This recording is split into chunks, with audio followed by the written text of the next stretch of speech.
Hey, Scott from mygrowthrings.com, which, by the way, is not really a thing yet. I have with me today George Vondriska. Now, if you don't know George, I'm sure you're sitting there looking at him thinking, I think I know that guy. Yeah, you probably do. George is everywhere and has been everywhere in the woodworking sphere for years. Author, YouTuber, really the spokesmodel for the Woodworkers Guild of America. That's where you've seen him. Guilty as charged. That's great. But what you may not know is George also has a Shopsmith connection. So I've asked him to join me today to just chat about all things George, let us get to know him a little bit, and also find out what his Shopsmith history is. So George, thank you for joining us today.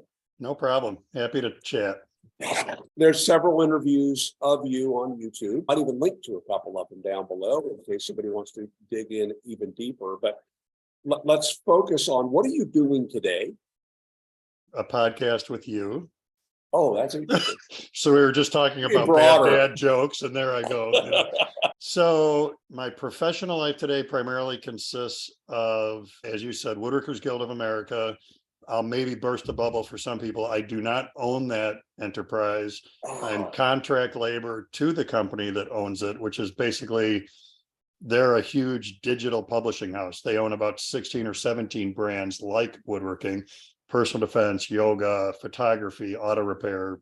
And I've done videos also in some of those other brands. But basically, I manage all the content that goes on to Woodworkers Guild of America. I oversee other contributors who are writing for me, so producing articles.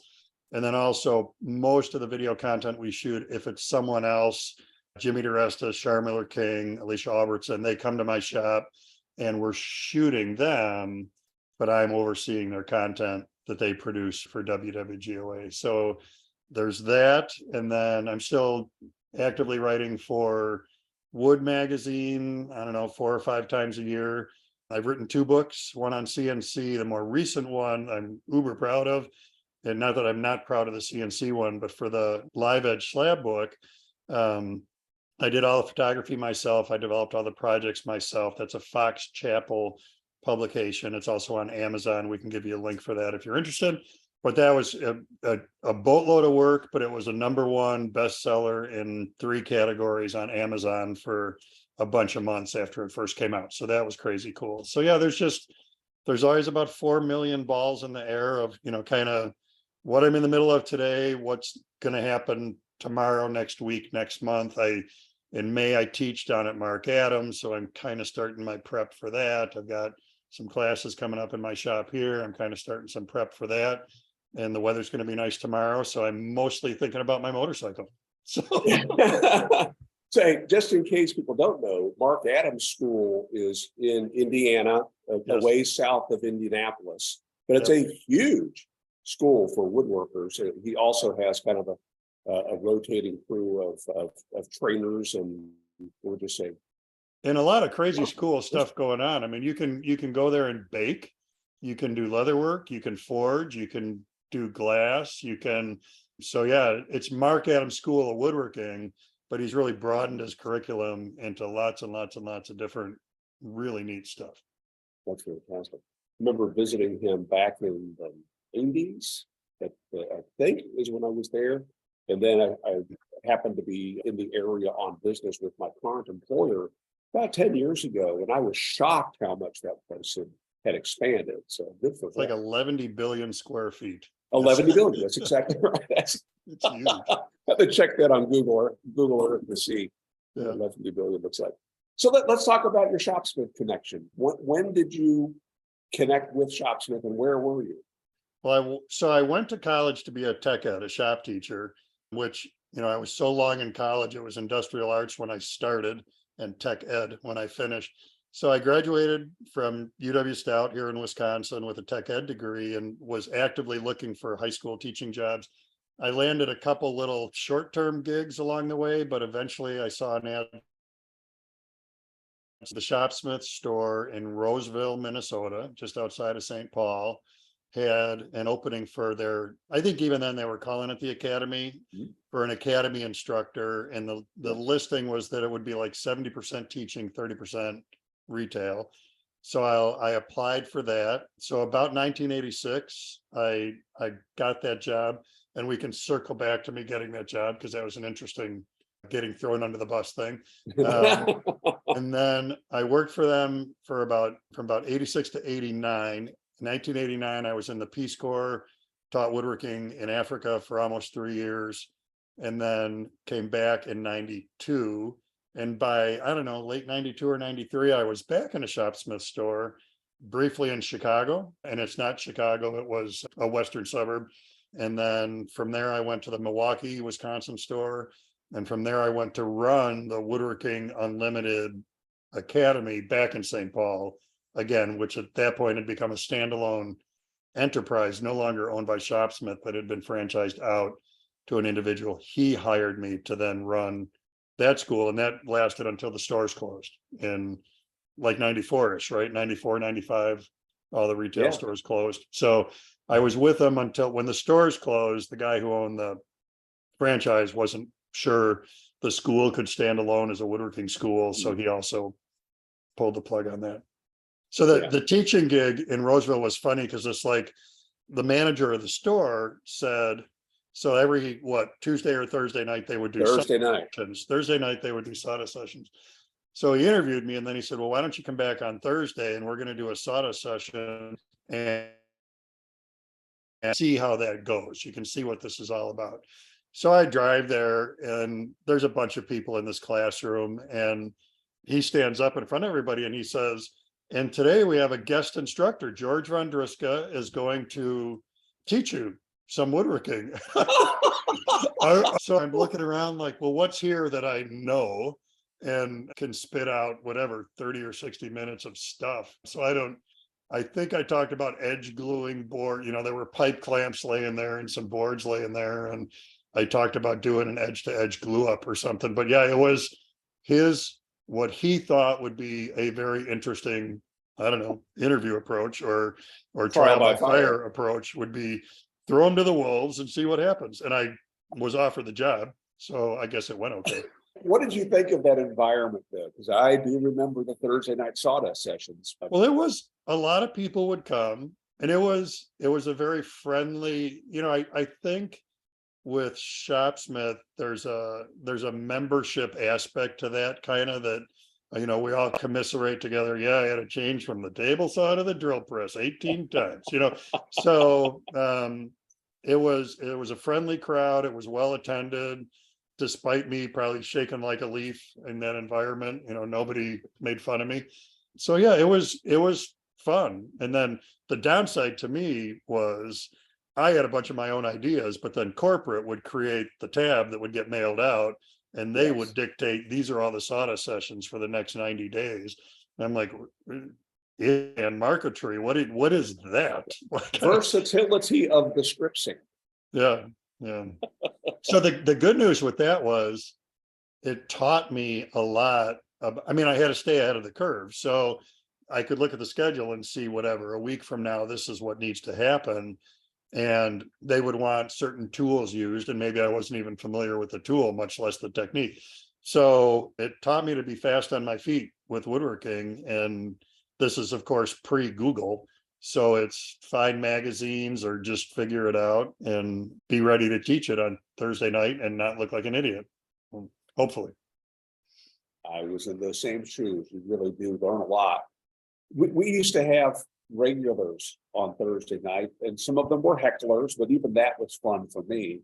But, if you underestimate your audience, they're going to ask you a question and try to stump you in front of your audience. So it's always best, I think, to acknowledge the fact there are some people in the room that probably know a lot more about this topic than me, and I want you to share as we go along. And I think so today my sawdust sessions are these live streams that I do through WWGOA, I don't know, 3, 4, 5, 6 times a month. I'm live through the internet. And I think those sawdust sessions are what taught me quickly to know when to say, I don't know. I have no idea. So you got to, if you ask me a hand tool question, I'm going to be very quick to say,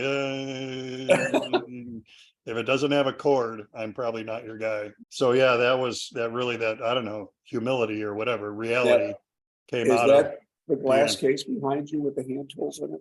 That's, yeah, I have numerous times used the joke of my hand tools are kept in a glass case with a sign that says in case of emergency break glass. And that's, to be fair, I taught hand tool joinery. There was no electricity at the school I taught at in Africa. So I taught nothing but hand tool joinery with Peace Corps, which was a crash course in me learning to do hand tool joinery. You know, it was the ultimate sawdust session where it's dictated by the Swaziland government that this is what the kids need to know. And so I had to teach hand cut dados, hand cut dovetails, hand cut mortise and tenon. And I'll throw Shopsmith a huge bone on that. I mean, talk about a lack of resources. And I was with them right up until I left in '89. But I mean, who was I? I'm just some guy teaching in St. Paul. But when I got to Africa, there was so much stuff we didn't have. And Shopsmith, you know, at that point, they had expanded the retail stores to where they were beyond just having Shopsmith stuff in the stores. So they sent me many care packages of dovetail saws and hand tools that just would have been so, I didn't have a budget. So far out of my budget because I didn't have one. So they were really good to me in Peace Corps by sending lots and lots of stuff that those kids, you know, and of course, all that remained at the school when I left. So stuff that those kids really needed. And that was great. Very, very helpful. That's awesome. Okay. So fundamentals of woodworking, you were doing the canvassing, the shape of canvas, right? Yeah.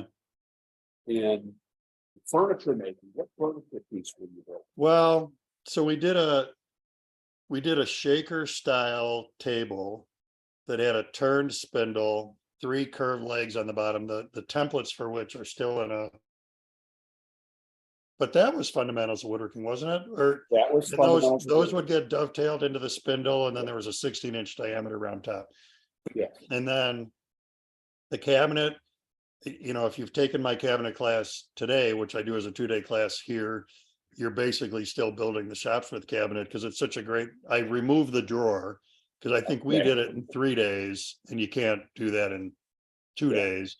And just for my attendees, the 2-day format works better. But it's the same 18 by 28 inch, 8-inch deep cabinet I was doing in 1986 at Shopsmith. And then furniture making, I think, didn't we make a little table, like a coffee table kind of a thing? So there was at one time tapered legs table, with the butler's table with the hinge. Yeah. Because we were selling the hinges and the plans. So and the pin router. And the pin router. The pin router to cut those hinge recesses. Yep. And then we did another table as well at a different time. I'm trying to think what that table was like. Oh, it was a rectangular shaping table with the drawer and tapered legs, square tapered legs. So yeah, that was later after they stopped selling the hardware kit for the table. But turning was big. I think the turning classes were one of the most popular, and probably because I really enjoyed turning, but so I was probably feeding into, you know, let's do more turning classes. But I remember the turning classes being incredibly messy, but incredibly popular. And really the cabinet making, you kind of couldn't offer it enough. And then one of the cool things that came out of that was at some point in that like 86 to 89 timeframe, I contacted the United Auto Workers in St. Paul. And it turned out, and I think what happened was, it wasn't me figuring this out. It was somebody I had in the class said, you know, the UAW is paying my tuition because we have this education fund that gets set aside. So I reached out to them, and that became a real thing where then instead of a mix of 6 people in a class, it would be 6 UAW people using their education fund money to come and take woodworking classes at Shopsmith. And that's when I was overseas. I know that program really grew, and that's part of what there's a big Ford assembly plant in St. Paul. And that's part of what had the Woodworking Unlimited Academy in St. Paul grow and grow and grow, is it was really fed in large part by UAW students. And I know that went south, not under my watch, under somebody else's watch. And that was tough for everybody when that went south. But that was a very fun thing to start working to get them involved in late 80s there before I left the country. I was doing the same thing. I was teaching 3 days a week in Ford engine plant in Lima, Ohio. Uh, Yeah, same thing. For Shopsmith, you were hired as an instructor. Did you ever get sucked into? You said you were assistant manager. Which well, store was that? so at the Roseville store, they defined it as 70% teaching, 30% retail. So part of my time was on the retail floor. And I feel like even though I was salaried, I feel like there was a little commission bump if you actually sold a 510. I think anything Shopsmith branded, we got a little spiff on that. So yeah, it would be, I don't know, if it was a Saturday, I didn't have a class, Saturday being a busy retail day, then I was expected to be on the floor answering questions. I had a demo a machine, and this was a great, early in my turning days when I had more brawn than brains, I guess. I was demonstrating the 510, and this whole thing is paced out by Shopsmith. Like, you do the table saw, and then you take that apart, and then you do whatever. So I get to the lathe, and there was a piece of wood laying on a counter, and I'm going to do a little bowl turning as the demo. So I grabbed that chunk of wood and I grabbed this chisel. Well, what I know today, and I actually still have this chisel here, the wood was Osage orange and the chisel was a bowl gouge. And I didn't know how to properly handle a bowl gouge, and I didn't know the characteristics of Osage orange. And I got those two going against each other, and Osage orange won the fight. And I was probably about the color of this shirt. And there's, whatever there were, 10, 15, 20 people standing in front of me watching me demonstrate this wonderful machine, and basically beating the crap out of poor Shopsmith by trying to do stuff that I shouldn't have been. Were you using it when you scrape it, the attack?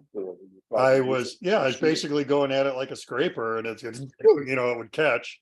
And could I find a harder wood to do that too? No. Probably not. So yeah, those deep fluted edges, and now I turn with nothing but a bowl gouge, but those deep fluted edges were not happy about engaging that Osage orange. It was very bad. But yeah, I would do demos. We would go, State Fair was big. So when something like that was going on, I'd be with the crew. Like Bob Angst was a sales guy for our region, but somebody from the store would always go along so that he could keep demonstrating, and somebody from the store is writing up orders or answering other questions. And so yeah, I would get utilized for that kind of stuff. So then when I came back from Africa and ended up in the Chicago area store, they didn't have a school. When I went from there to the Milwaukee store, they didn't have a school. So in both those capacities, I was the assistant manager in the store.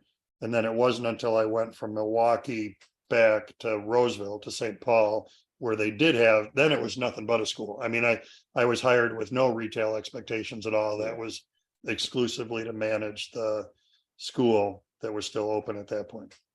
I had my share of retail and retail hours, and plenty of complaining of corporate would decide, because when I first started, we were closed on Sunday. And I think we were closed Sunday and Monday, and that was our weekend. And that was cool because it's two contiguous days. And then at some point, Shopsmith retails or corporate says we should be open on Sunday. And John Otto and I are crying over our beer, like, well, easy for them to say, because they're Monday through Friday, 9 to 5, and we got to be here Saturday and Sunday. And now we're going to be open until 5 on Christmas Eve. We're going to be open until 5 on New Year's Eve. And so, yeah, I felt the pinch of that retail stuff a bunch in my Shopsmith days. Besides the lathe, did you have another tool that was a favorite for you to interact with when you were at Shopsmith? Strip sander, the 1x30 strip sander. Well, because I was an avid turner, and we would do all these turning classes, and whoever taught me to sharpen turning chisels, it was a very painful way to sharpen lathe chisels. So eventually, I don't know if somebody else showed me this, or I was just like looking at a chisel and looking at a strip sander, looking at a chisel. So eventually I learned to freehand sharpen lathe chisels on the strip sander. And I know Shopsmith had an accessory, and then maybe they still do. And I think it went on the main table, and you use the 12-inch sanding disc or something like that. And you could lay the chisels in there, and it would hold them at the perfect angle to get everything right. And I was like, I ain't got time for that, because I'm, 6 people times 6 chisels. I'm sharpening 30, 40 chisels every few days. So yeah, it was that strip sander became not just for that, but just as a versatile tool of sanding small parts, take the platen off of it and allow the belt to flex and let it wrap around stuff so that you could ease the Yeah. corners. And lo, these many years later, if that was in 86 and this is, so that's what, nearly 40 years later, I've got a Grizzly 2x72, they call it a grinder. And for the metal work I do, I'm doing the exact same thing on that. It's the strip sander on steroids, but I'm putting bevels on knives and that I have forged and still doing the exact same stuff today that I was on that little Shopsmith strip sander. Well, earlier when I said, the versatility of the Shopsmith strip sander, I said that as a joke, but you're exactly right. I own a couple of them. I don't use a couple of them, but I own a couple of them. Look and see how close one is. And yeah, I think a lot of folks miss the fact that you can absolutely use it with metal, or there's strops that you can get for them made of leather or made of the other fabric material, felt. Yeah, like material you charge with compounds. yeah, that's a great tool. And I'm a big bandsaw guy, and that might have been a throwback to Shopsmith. When my kids started learning woodworking, they were ripping on a bandsaw long before they were ripping on a table saw, and for a bunch of safety reasons. And that probably came from using a bandsaw heavily in the Shopsmith stores. And they'd have us do these demos, whether it's a teaching aspect or on the retail floor, but doing compound cuts. And I think there's a tulip on a shelf out here that I think the pattern from that, I think, comes from doing a bandsaw demo at Shopsmith 40 years ago that we would do over and over again out of those little 2x2 sugar pine blocks that they always had. So that's probably a big influence. The Shopsmith bandsaw is probably a big influence on what I do on my Laguna bandsaw today. Oh, the sugar pine blocks. Boy, those were fun. Yeah. And I remember a guy, Bob Angst was such a great sales guy. And he could say anything to anybody, and no matter how obnoxious it was, close the sale 2 minutes later. And I remember somebody saying to him, well, you sales guys, all you use are these pine blocks, and why don't you use a real wood like maple or cherry, and that would really show what this machine is capable of. And he very calmly kind of put his elbows on the machine and he said, sir, do you have a job? Of course I have a job. And what's the end game of you having a job? Well, because they pay me, I need to make money. Well, we need to make money too. So we use these inexpensive pine blocks because they don't cost a lot. And we go through whatever, he knew the number, we burn up 30,000 of these a year. So we're doing this because at the end of the day, we want to turn a profit. And that's why we use pine.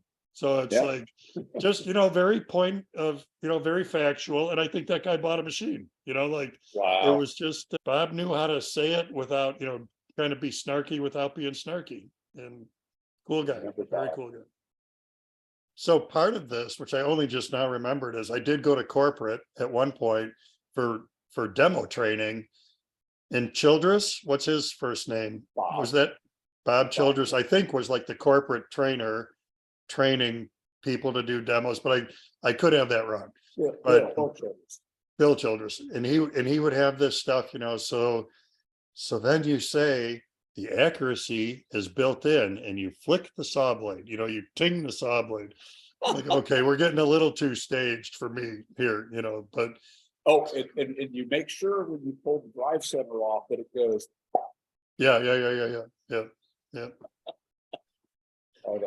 But it's cool. Yes. And I ended up with two of the machines. So it's my first professional woodworking shop was a 1-car garage that you could barely fit a car in. So calling it a 1-car garage was way too gratuitous. It was probably maybe 12 feet wide and 18 feet deep. But I was making and selling Adirondack chairs and I don't know, just other outdoor stuff. And at the start of that, I had a Shopsmith, and it was the perfect tool for that environment because one, it fit in the space. I could roll it out to the driveway on a nice day and work outside instead of in the garage. And then two, for those projects, like an Adirondack chair where you got to cut curves, you got to cut straight, you got to sand. you got to ease an edge, you got to, it had all that stuff, as we know, it's everything is built in. So it offered all of that in the tiny footprint I needed to be able to spit out and sell Adirondack chairs. And eventually adding a second shopsmith made more sense than adding a bunch of stationary tools. So eventually I had two shopsmiths. And do you remember one of the coolest shopsmith things I had was a Mark IV? So it was the Mark V headstock. The tubes were probably only 30 inches long, but you could put on it, you could do everything but stand it up as a drill press. But Okay, the bed was only this long. Mark one? Maybe, You have to maybe. build I don't you had know. to build your own base for it, but it You had built the a stand castings. to put it on. Yep. Mark And what one, yes. somebody brought in, I was also repairing headstocks at the Roseville store. So somebody brought one in, and their form of lubrication was wheel bearing grease on everything. So by the time they bring this in, the complaint is it won't run. I'm like, well, okay, so it's going to take me this many hours to clean off the grease and get everything unclogged so that this works again, or you can buy a replacement headstock for X. And I think at that time it was still a 3/4 horse in the old headstocks and a like horse and an eighth motor in the new headstocks. So to get the motor upgrade, they decided I'm going to go with the new one. So there sits this old headstock. So as a side hustle, I cleaned all the grease out. So now I own a headstock. Well, then at corporate, somehow I stumbled across these part numbers, which were short tubes, these castings that would go on the end, and then everything else was the same. The carriage that slid back and forth, the tool rest, the tailstock, all of those would fit into these ends.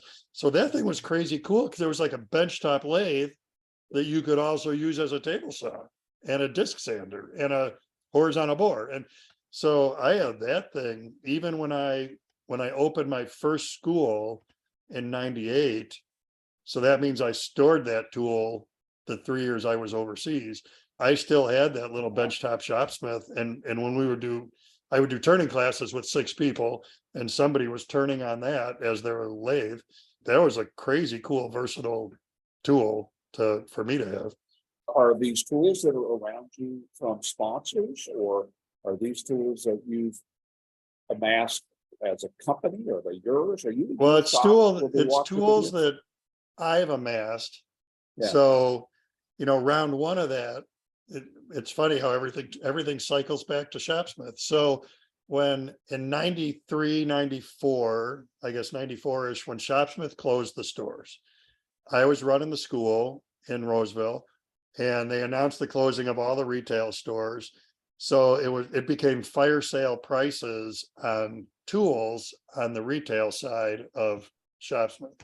So this was a very difficult decision. Like, okay, I just lost my job, but I'm going to spend whatever I spent. I'm going to spend $2,000 on tools because they're 40% off. It is, on the retail side, the margins on tools are this big. So seeing a discount on portable or stationary power tools like never happens. So when the Roseville store closed, I bought from them a brand new in a box Delta bandsaw, Delta table, contractor table saw, somebody's drill press, a bunch of stationary tools. Wow. That stuff lived in storage until I built my first shop. That stuff lived in storage until I opened my doors in 1998. So about 4 years, all that stuff was in boxes, in storage. When I got my shop done and I taught my first cabinet making class in September of 98, which was again, basically the Shopsmith cabinet, it was on those tools that I had bought deeply discounted from Shopsmith. So then eventually, in the table saw world, I went from the Delta table saw to a general cabinet saw, mostly because of dust collection. On those contractor saws, there was no way to have effective dust collection. So there was nothing wrong with the saw, but I switched to a cabinet saw to have better dust collection. And I owned that saw like a year or two when saw stop started to hit hard. And my brain would keep me awake at night thinking, I don't think I want to have a lawsuit where if there's an accident someday and an attorney is saying, this technology was available, why didn't you have it? So I think I only had that general cabinet saw, which was an amazing piece of equipment, for about 2 years. And I got a saw stop. And that was basically, I mean, tool by tool. That's how my shop is equipped today. Was that saw stop table saw is still here.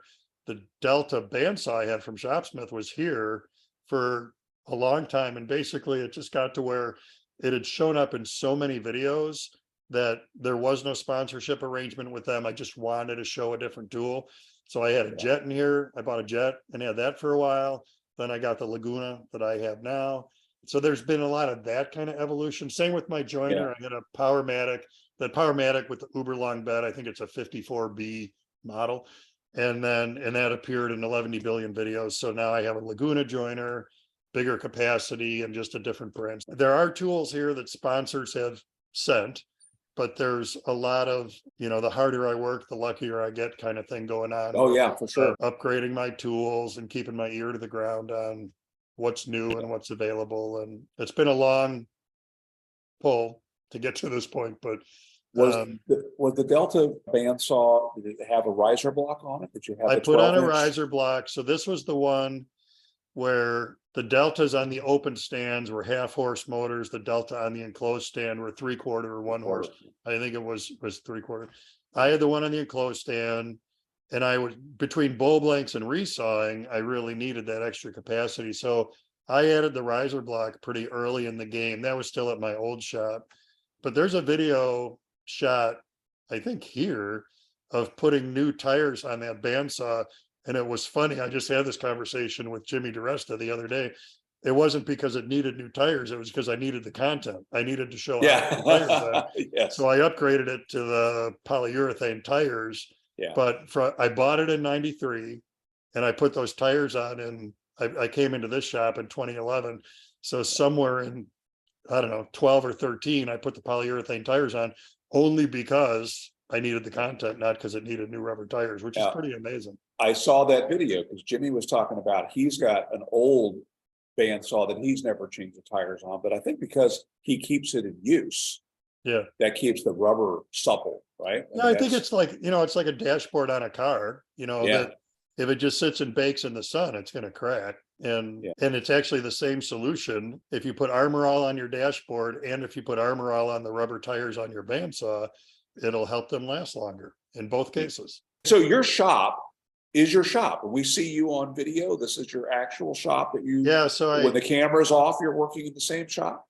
Yeah, in the old videos, so up until about 2011, and that's a boatload of videos. So we started shooting in 2007, and then everything we shot up until 2011-ish is in the shop I built on a hobby farm, 1,000 square feet. It was an old barn structure that I reworked into being my shop. And it was cool, a little warmer. A cabinet. I was a production manager of a commercial cabinet shop for 4 years, and we did all this work for Old Navy. And one of the cabinets we built for them, there was a 19-inch off fall from every 48-inch wide sheet of cherry veneered MDF. So we had this stack of offcuts that was huge. So when I built my shop, I said to the owner, like, you want to get rid of those offcuts? And he said, yes. So I had 12-foot ceilings in that building. So I put those cherry rips on the top 8 feet of the wall. And then a friend of mine had a sawmill. So I got pine, rough sawn pine, and I did a board and batten wainscoting on the bottom 4 feet. So it was a very nice, like I said, a very warm looking environment in there, where this one it's way more of a commercial building. But warmer than mud on drywall. Your drywall looks great. Nice job on the seams, by the way. They look very flat. At my old shop, I would do classes of 6. Here I'll do classes of 10 because there's more space to work around. I have 5 CNC machines, 5 benchtop CNC machines. But when I do a CNC class, all of those get pulled out. I have 8 lathes. When I do a lathe class, all of those get pulled out. So there's a lot of stuff just kind of pushed against the wall. And bringing the crew here, because I was so deep into the videos before I even rented this building, one of the first things I did was brought the video crew to say what happened at the old shop. If you watch those videos retrospectively, what a pain. When I built the shop, I was all about natural light. So I put all these windows in 98. 2007, we start shooting videos, and the director's like, what's with all these stupid windows? Because Yeah. natural light is the bane of trying to control So color and control light. inconsistent. Yeah. So we would mask off all the windows, and then there was one wall that had no windows on it at all. So if you look at that, every shot, and if I have a beard and hair and 30 more pounds, that's the timing where we're in the old shot, and every one of those shots is in the exact same corner. So when we had a table saw segment, we rolled the saw stop into that corner. Workbench segment, the workbench went into that Yeah. corner. Jointer segment. So plywood floor, and boy, did we, even with casters on everything, we beat up that floor. So when I looked at this building, I said, I will do this if I can set up my equipment and you're going to move cameras instead of me moving equipment. And looking at the space, they said, yep, we can do that. What percentage of what you're doing there is video shooting versus training versus production? I don't do any custom work. I do a little bit of stuff that goes out here and there very selectively. I'm looking for like a gallery type environment to put stuff in. So if anybody in the Minneapolis, St. Paul area wants to put a live edge furniture maker in their gallery, give me a call.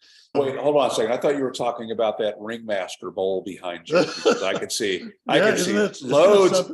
That was given to me. I didn't make that. Yeah. That was given to me as a gift. And when it was, I was like, this is a Ringmaster project. And the person who gave it to me was like, what?